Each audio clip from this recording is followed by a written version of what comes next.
I'm not bothering anyone. And then this guy unesibindi ukuthi nje aze angifonele, like, you know guys, when I won't share this story, ne? But then I enjoy being a storyteller, so and it's so fun. I've been getting this thing. Guys, it's like bafuna ukuza kimi with those bad intentions. Bese basaba ukuthi mina ngizokhuluma mina guys, story. But as for this one, like, honestly, bengithi ngeke ngisikhulume because it's something enzeke last month March. It started in February kahle na last month. So bengithi like I won't share because like I cut ties nalo guy ngoba like let's just nje because lento ngiyabona ayisebenzi yabo. Like ngizibuyela from my morning walk, angagezi ugeze ngisahlala nje kuyabanda phethe a bit cold la ngaphandle kuyanetha. So ngithi nje no uthi ngiphole kancane. And then yangifonela why ungifonela? Ngasho kahle ngathi ngicela ukuthi singasafonelani why. And then you are trying to make me feel guilty. Uzongitshela ukuthi mina shuthi mina bengifuna imali yakho. Which money are you talking about? Which money? Yibule mali. Guys, sanibona noChomi. Welcome to my channel. If you are new here, thank you so much for subscribing. If you haven't subscribed, please do subscribe. Yeah, remember, like, subscribe. Please subscribe. Yeah, to my fellow subscribers, thank you so much for telling. So yeah, to the story. So I started to get in contact with this guy. Yeah, because I'm a girl and I'm very much single. Yeah, well, so ngikhuluma na this guy, ne? I'm so sorry to my non-Zulu speakers, or okay, some people from here in South Africa do understand Zulu. Senkhulumela my subscribers from outside the country who don't understand isiZulu. I will try, guys, but you know it's kind of like doesn't sound right if you are telling a story in a different language, but so nasenzeke in a different language. Ngiyazwakala, like kunzima uxoxa istory esenzeke ngesizulu ngesingisi, like yabo khona nje lamagama okufuna uwasho like in that language ungashintshi because manje it won't sound like a story yabo. So yeah, I think it's early February, early February. Yeah, early February. What happened with lo guy lo ngamblocker nje yabo that year ngisanda move out to Leandro yabo, like I'm so stressed like nje yabo like nje ikhanda lami liphithapithene and I don't know ukuthi number yami ithathephi ngaba like bhutwa abantu wathi no it's fine ngizokufonela just to check up on you and all that. Okay, no it's fine but nje ngicikeke because I don't remember if ngempela it was him or it was because vele nami nje nginezinto zami bongifeel like nje uyangixina like I need space, like I need to breathe. Angwazi nje kuba khona umuntu lokho engifonela hey unjani. So I blocked the guy. ngamblock nje fast. Up until this year again nje I'm not sure if bekuphela uJanuary, but it was early February because I do remember this thing started nge Valentine yonke lento le because of Valentine. So athi uguy for a private number, and those days when looking to nje a call from private number ngicine ngibamba ke on that day athi no usibani sengamkhohlwa phana ukuthi wathi ubani yabona izibani lo like awufunani like ngiyabona lokho yafona yabo like what do you want. I should know usibani zama ungikhumbuza yabo ngicine ngize ngimkhumbule that guy yabona bese like cila ngim-unblock and stuff like that. Ngithi mina okay konje number yakho ayithini because level engangaka save his number ngi-unblock or kuma calls and also on WhatsApp. So now siyaqala siyakhuluma like siyakhuluma nje ku-right uguy right uyafona, you know, like lezi zinto lezi nje ezithiwa abantu yebo Okay, not abantu abathandanayo, no, not abantu abathandanayo, abantu yabo, like if you are trying to get to know each other, you know nje leyo communication leyo. So he's that guy ke kuseni mina ngicheck-a ntambama like ukanjalo. Kusondele uFebruary, kusondele umhla ka-14. Uhlala le kude and I'm here in Richards Bay. I be like, okay, do you celebrate your Valentine's Day? Like, do you like celebrating Valentine's Day? Ngithi mina, yeah, who doesn't like that? I be like, and I know mina angizingeni indaba ze-Valentine yabona. Ngithi mina ngiyayithanda yabona. I be like, okay. So if like bengathiwa ngikuthengela something, ubungathanda ngikuthengeleni yabona. Ngithi mina ama-flowers, guys, ngiyawathanda ama-flowers. Sesengibone kahle ukuthi akumele nje ngilinde umuntu manje ngisithenge ama-flowers lapha nje ulwethu ngo-100 and something ngizobeka la endlini yabo. Yeah. Okay, to the store. I be like, yini ungathanda nje ukuthi ngithengele yona nani? Ngithi mina no, ama-flowers ngone nje lamakhulu and stuff yabona.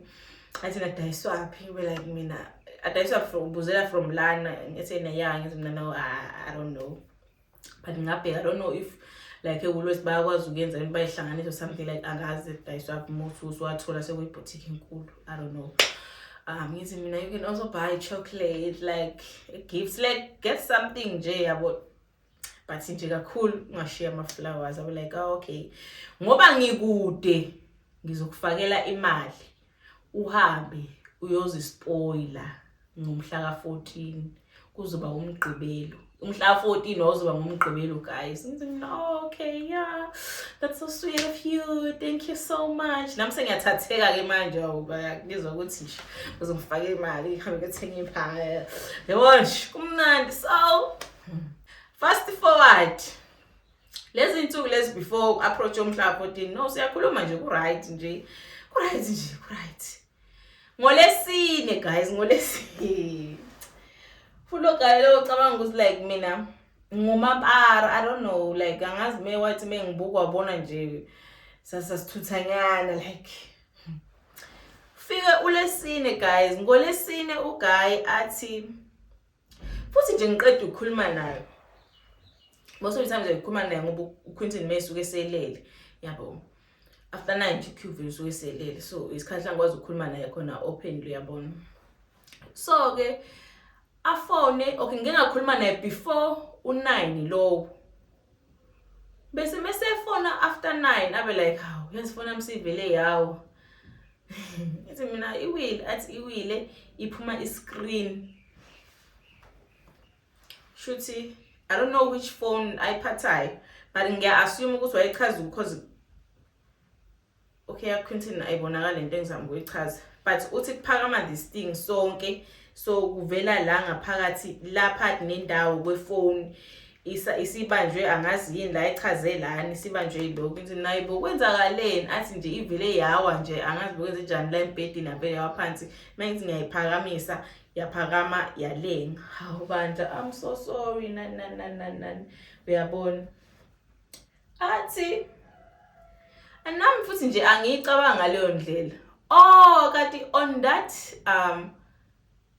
Thursday ubethe ubungahle imali uma wayethe uzoyifaka ngomgqibelo wayethe wayethe uzoyifaka ngawo lesine ejikijila sekufa khona ilokhuza ifoni. Futhi nami nje ngingayicabanga leyo nto futhi nje kakhulu yabona ube like hayi ngempela ukuthi kufe ifoni.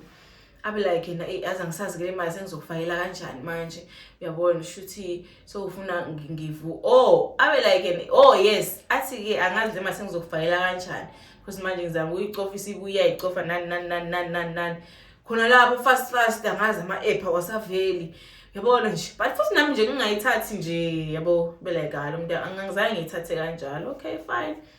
Kuse kube uLesihlanu. Ngolesihlanu angatholakali, I think almost the whole day. Azabuye entambama with a story sokuthi no ifoni yami ingacofeki bla bla bla bla bla yabona. Uzozama ukuvuka kusasa ahambe ayoyilungisa. Okay, like I'm thinking ke manje ubuya ngolesihlanu kumina ebusuku kusasa sekule Valentine and manje una uthi ifoni yakho ayisebenzi and you are telling me ukuthi also ama-app yakho efonini like awasebenzi and stuff, but still futhi ngingayicabangi yabo too much yabona. Ama-app awasebenzi uzokwazi ukuthi evuke owabheke olungisa ngomsombuluko yabo. Guys, if your phone yakho ifile but unamakhadi, you can still go uhambe withdraw imali, ungidepothizele, yeah, like wenze i-deposit, yeah, deposit. But ngingayisho futhi kakhulu yabo, kuse ngomgqibelo ekseni hayi engifonela athi nayi uzovuka ulungisa ifoni laphana, vele ngithatha ngokuthi vele ethe weekend mhlawumbe amabhenki avaliwe, okay, even though phela siwangakavalwa avalwa later on, but ngibe nalo ukuthi let me not like yabo pushing ukuze ube ngathi manje ngifuna imali yakhe and stuff yabona. No, ngichile yabo, ngiyayicabanga kakhulu. Athi yena uzovuka ahamba yoyilungisa.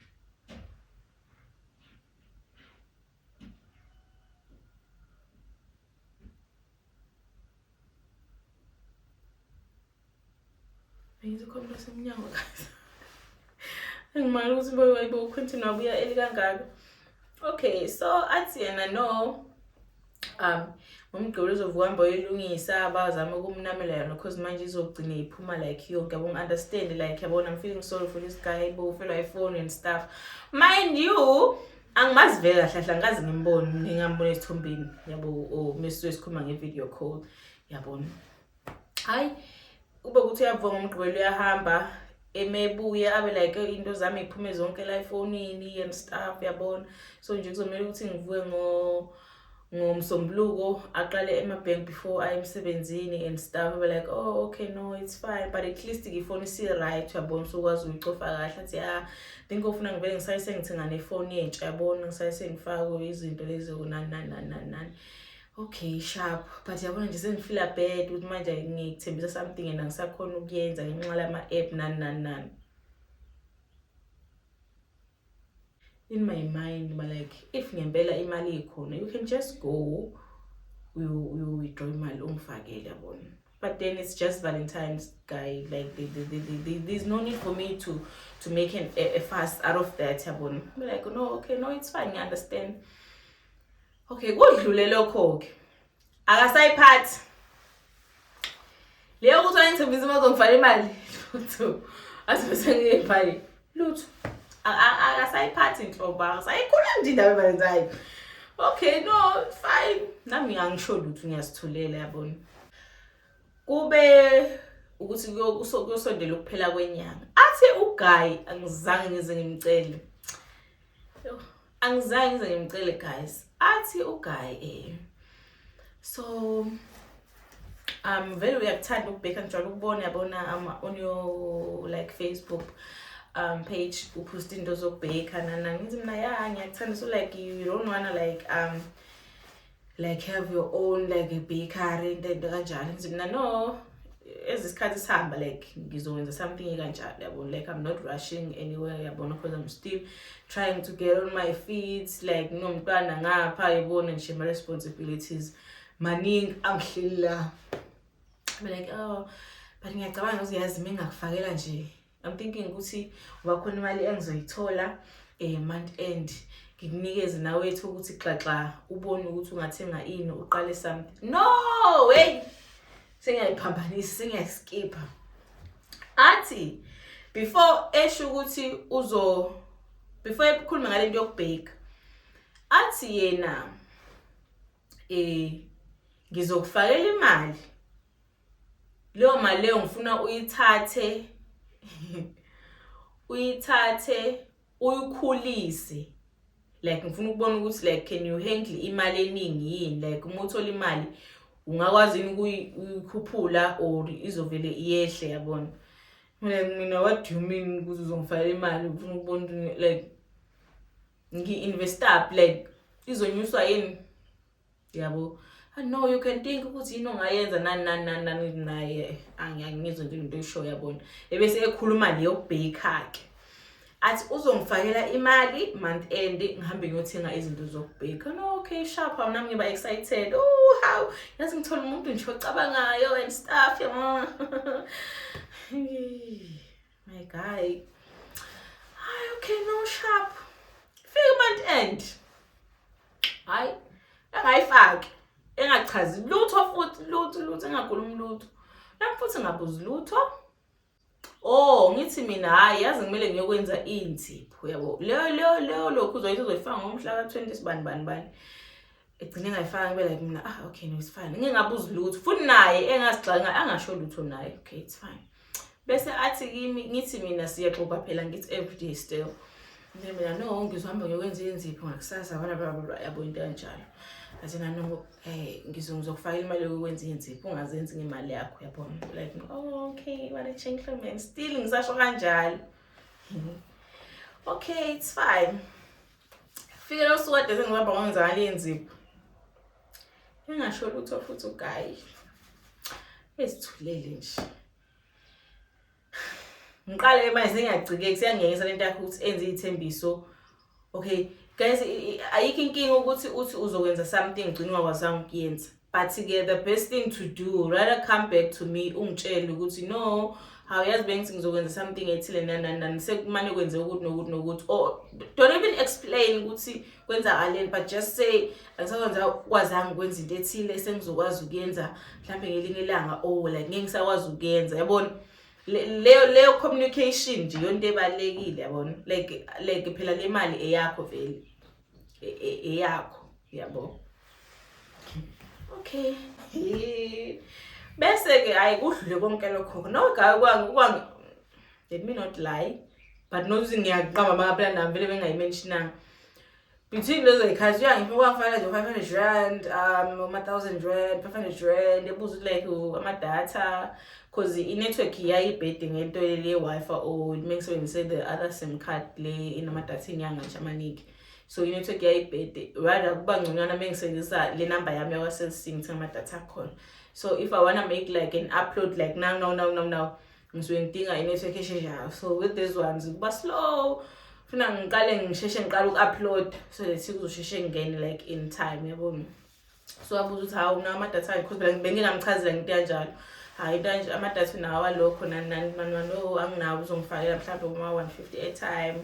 Like bengepha nje imali because I do remember siya okay there's nothing for me to do to like sesiku-March ne udlule uFebruary sesiku-March now. I don't remember ukuthi yini le athe wayethe uzoyenza. Ngokahle ukuthi yini le wayekade ethe usuzoyenza because if you guys do remember inzipho ngize ngahamba ngayozenza late angisazi kunini. I don't remember. Okay, I don't remember kahle ukuthi yini le wayekade ethe uzoyenza angisakhumbuli kahle yabona. Ephinde yenze leyo nto le like I don't know if esikhuluma through phone if I'm not mistaken ephinde ebona inzipho athi hayi ngeke inzipho zakho zimbi kumele uphinde ukwenze ezinye inzipho. Nekhanda bese ngenzile ikhanda ngithi phela ke unekhanda lakho seligogile kumele uhambe uyolungisa yabo kumele ngifake imali uhambe uyolungisa athi ngizokufakela ngosuku elithile yabo. Okay no it's fine. Ifike lelo suku lize dlule engasho lutho ilento kade ngicikake. It's fine ungana imali awunayo but ke musukwenza izithembiso zento engekho uyabona. Musukufuna ukuclaima like when you have money like you need money uzuthanda nami like guys bese ke ngidecide ukuthi mina ngikhulume yabona ngalwasuku la ngithi khona and I don't know why ngaphinde ngamvumela because ngabona ukuthi no this guy kahlahle uyahlanya.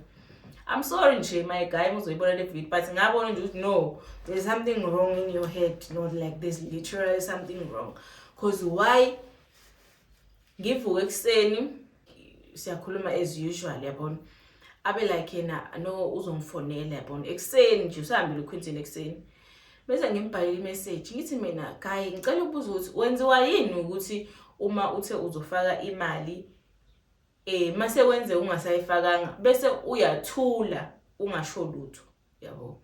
Because I know ukuthi okay let me not like get that but ngithi mina like kwenziwa yini ukuthi bese uyathula ungabusasho ukuthi like imali awusezukuyifaka and stuff yabona. Hayi umuntu vele tell me why kwatiswa yini ukwatiswa yini if ngempela usuke uthi uzoyifaka with good intentions like with your good heart like yini esikwenza ucasuke if mina ngikubuza ukuthi why umuntu uzofaka imali ugcina ungasayifanga bese ungabusasho phela it's your money like you are not being robbed lana like ayithatha kwena ngenkani like yabona awukhokhi isikweleti uyangipha so uma ungasafuni awufuni.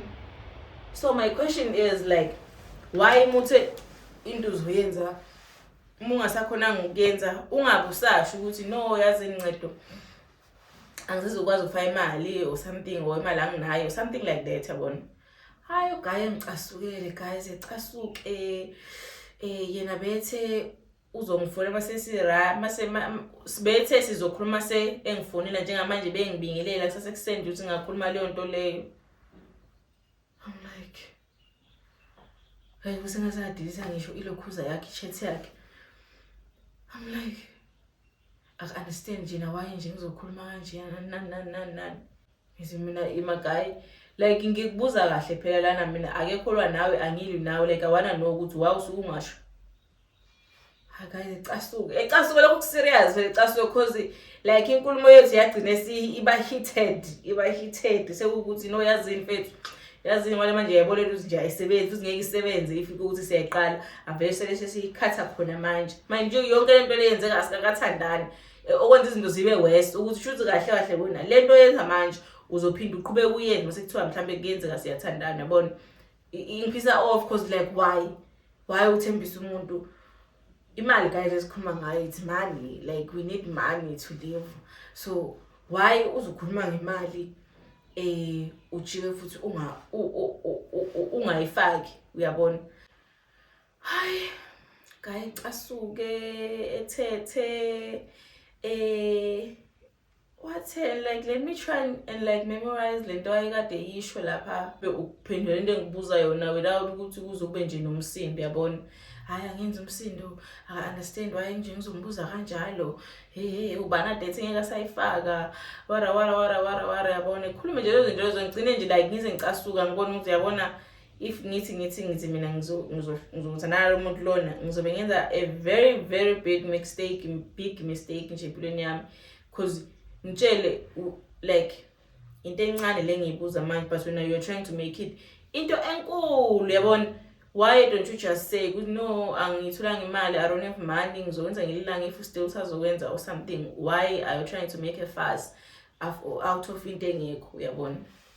Hayi ukuthi nje siyahexozisana hayi kudlule yabona ukuthi akuyeke nje lento singabe sayikhuluma mina guys mase ngenza into like ngiyidecide so whatever excuse usazofika naku uzomela ungenze ngiunderstand ukuthi why kwaseqaleni sibela back kwaseqaleni bukhuluma kanje angidluli ungathi ukuthi nginama grudge angiveli nje ngidlula ngidlule kuyo uzomela ungichazele like ngichazele ngizongigculiseke mengubuza umbuzo futhi ngiphendule ukuthi why kukanje okay pho why wenze kanje nje sibe right sizodlula kanjalo.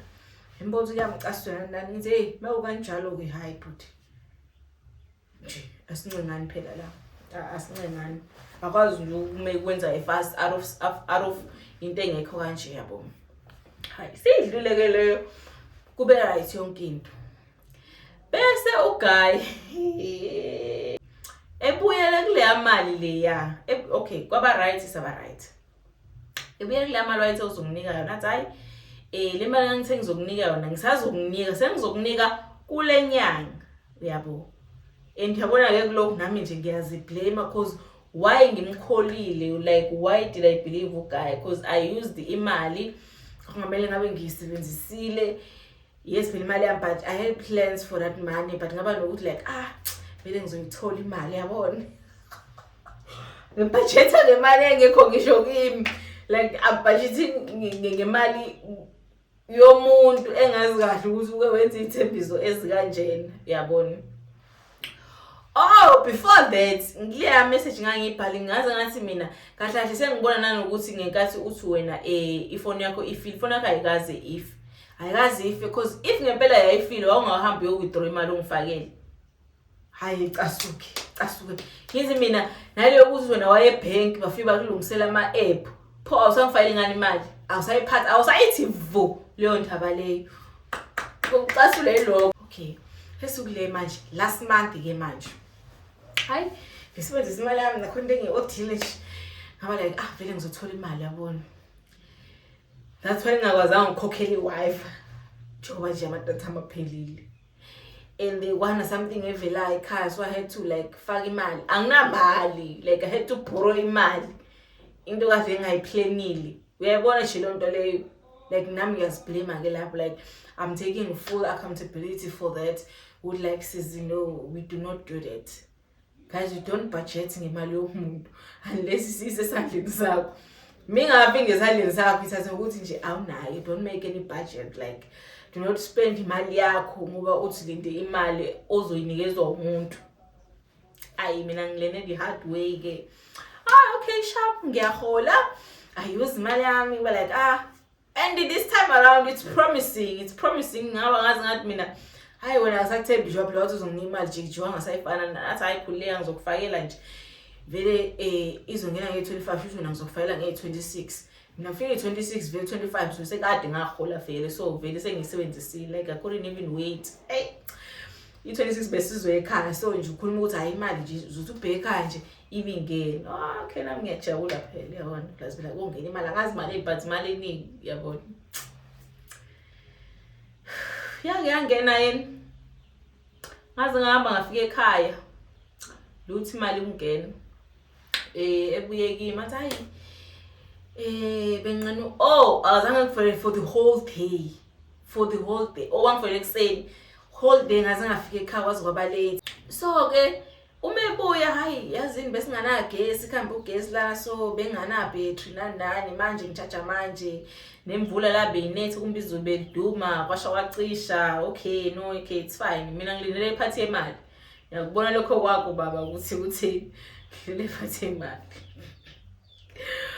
athi yabo nje nalemali ngithi ngilindele ukuthi ingenelana ayisangenanga nani kodwa athi hayi kusasa izobe ikhona okay no why futhi nje ngisanethemba hayi sixoxe hayi isaxoxa ngakusasa sixoxa the day before ngalelo suku lelo ngifike ekhaya late athi kodwa futhi mengangeni le mali yazini ngizovele ngikuthathe le yami eCapitec yabo uzungazi ukuthi hayi ngumuntu onamanga nani ngothatha not yami eCapitec not Capitec uthatha le eyakhe ekwelinye ibank ayibekele ukuthenga imoto abe like kodwa futhi yazi bengafuni ukuyithinta le mali but nje ngoba manje ngifuna ukuthi uthenge lezi zinto lezi uyabona odwa ngangithi mina hayi ngizoyithenga la take a lot athi hayi ubuye order uzothi ubuya nje sezikhona yabo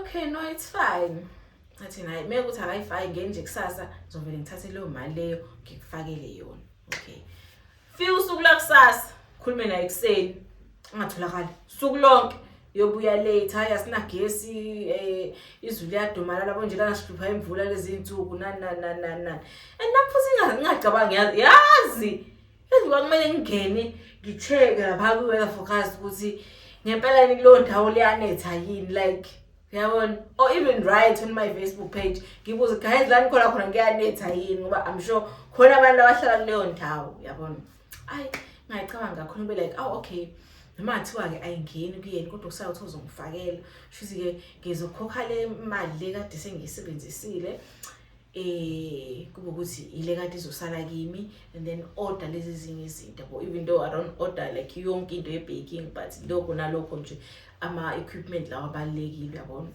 esalayo sengifike ngithe ngayo ama ingredients okubaka mase sibile emuva that is the plan okay fika lelo suku la kusasa lelo ke abatholakali ngize ngithole mase ebuye sethi no kanjani yabona like yazi nje le mali manje bika ngangeni and stuff and yazi inkinga manje ngikhiphe i-app athi bengiyakuvala manje le mali ngikhiphe i-app efonini yami.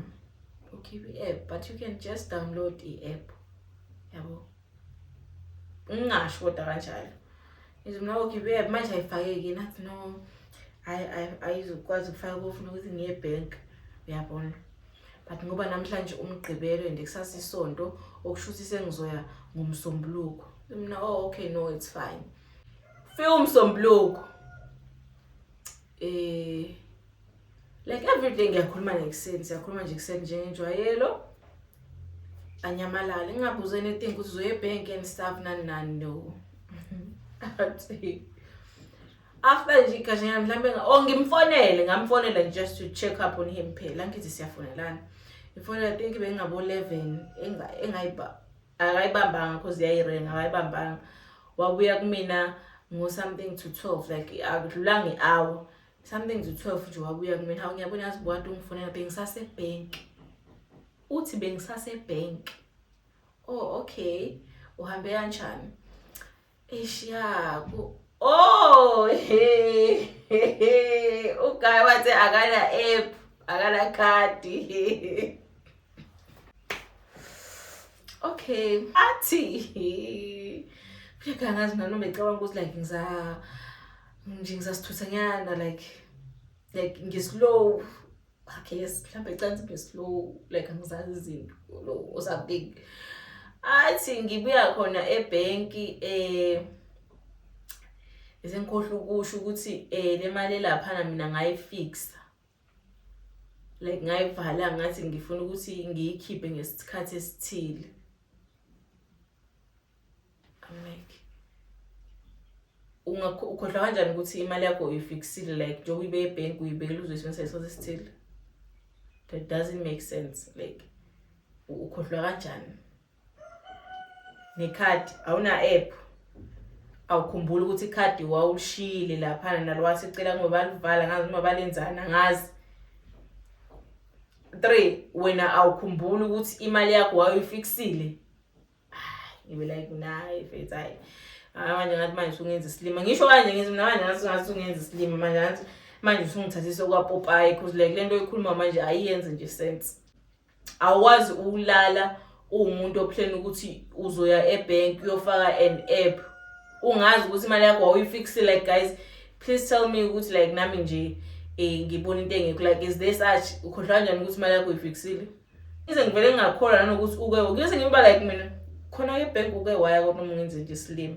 Hayi akasazi kena ukuthi ethini mase ngizokhuluma manje ngithi mina ngoba lento ekhuluma ayenze sense. Like you can't tell me ukuthi una awazi imali yakho ukuthi uyifixile. Yabo manje kuba ngathi manje lesibanga imali yakho lesibanga lamanga akho wakhulumayo uyabona. If you don't have money you don't have money akubulalwa ngamuntu ayikho umuntu ozofala ukuthi una you don't have money but don't make ithembiso ngemali wazi kahle ukuthi awunayo uyabona.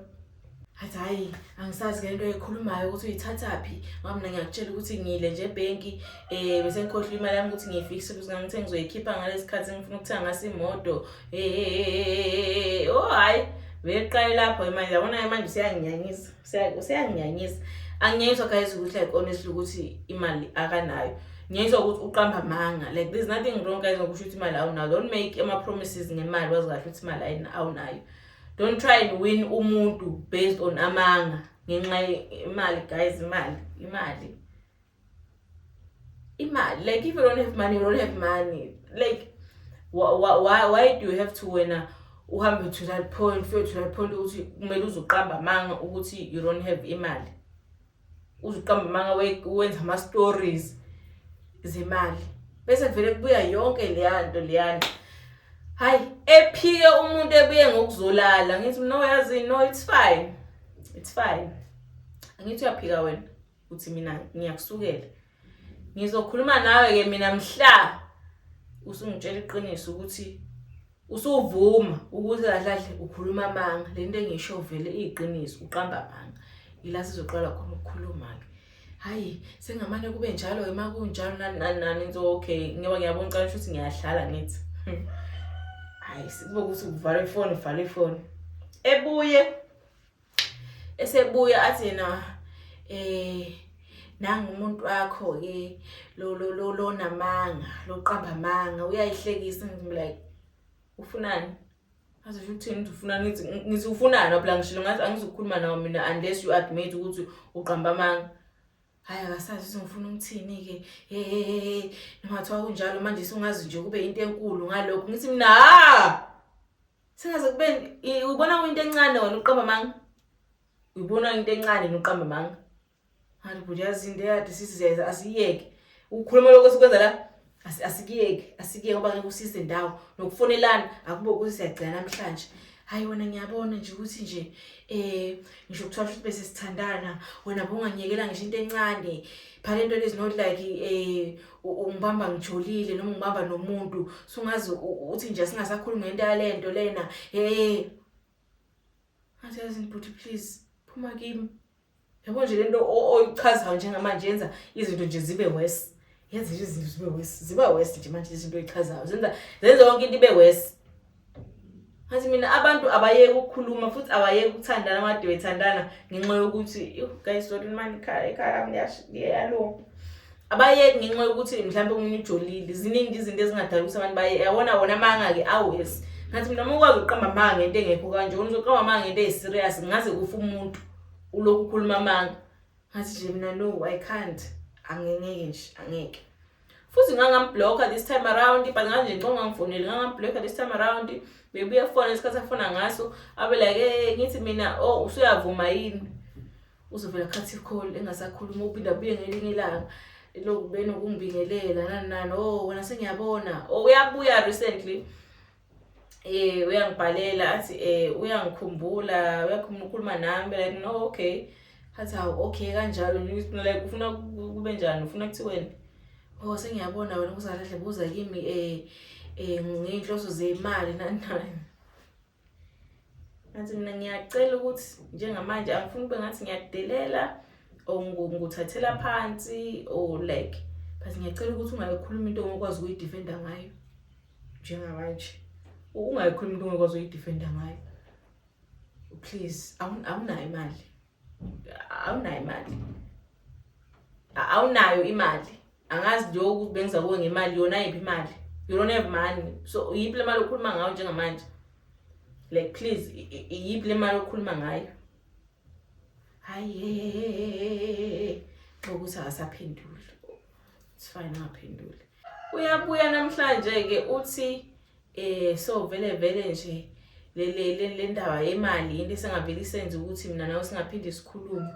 Ngithi mina uma ungafuna ukuvuma ukuthi uqamba amanga nje angijiki futhi lapho. Guys angijiki lapho ngimile lapho futhi. So that's the reason why ngisahlaphaza lo guy kahle nje uyangijwayela. He knows ukuthi uqamba amanga but kunzima ukuthi athi yebo Ncedo ngaqamba amanga like I'm sorry because like iyonto efunakalayo and manje the more lokhu uphika it's the more uvela wenza izinto zibe worse.